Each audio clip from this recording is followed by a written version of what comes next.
قامت الشعير في الشعير غلي يا اخوي، كيف غلي؟ والمينات من جده كيف ياخذها واحد معه فلوس ياخذها ويوزع على كيفه؟ او تصوروا من عند ناس لما اخذ حب تحولوا بالساح وهذا تريلتي وهذا شعيري ومسدسات والجنابي، كيف وين الاسلام؟ وين هالالحى؟ وين الدين؟ وين انتم يا خادمين الحرمين الشريفين؟ انظروا من الشرط والعالم كيف تخمون الشعير كذا؟ كيف ما درت نعيش احنا ناكل ولا نجيب شعير لها؟ بابا هوي هوي هوي ثم رقيب وهيا مشعل ابن عبد العزيز ام رقيب من يوم جت تلبل عند عتابه ما عينا خير، ما عينا خير من يوم جت تلبل. وقال النصر يقول هلا هلا هلا يعني بك ما ذبح هلال هذا جق لا الله يكرم الرجال. كيف راحت الدراهم فيه؟ كيف راحت الناس فيه؟ خلوا الرجل على الجبهه وزعت الفلوس من المورالات الاول في هلال وجده المنتحر المنتخبه ما شو اسمه حولوا بالقراطيش وقاموا يوزعوا في الشوارع.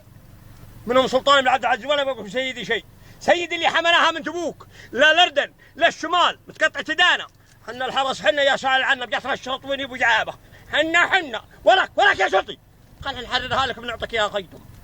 نظف الجنايز ما يد الشرط من يبو جعابه. فن اليوم غلي الشعير فواحد عنده شعير مصري يدور الخير من مصر ما يعيش عندي المصري الا سعودي بس بالعقاله حكم ما يجي ياكل من الفول في ديرته ما يعين حتى العشاء. عين العشاء اليوم ما عينها بكره ونتعشى حتى حن في توريد موادي علم ان احنا ناكل ابو فارس في الجبهه. ابو فارس عيشتنا حاره.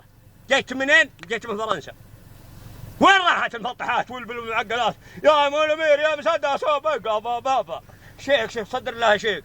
حنا الضعوف كلتنا الشعير عين زين بابا وصخير ما درنا العشدي ولا العشدي مغاري اليوم بالسحله.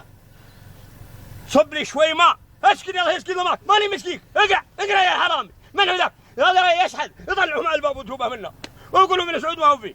ما عاد نشتكي عليه نشتكي على عيورة ان حدثنا بالعصي ولا بالكلبشات. امسكوا الرجال هذا مريض وهذا دخلوا في السجن طلعوا مع الباب الثاني. السلام عليكم ورحمه الله وبركاته.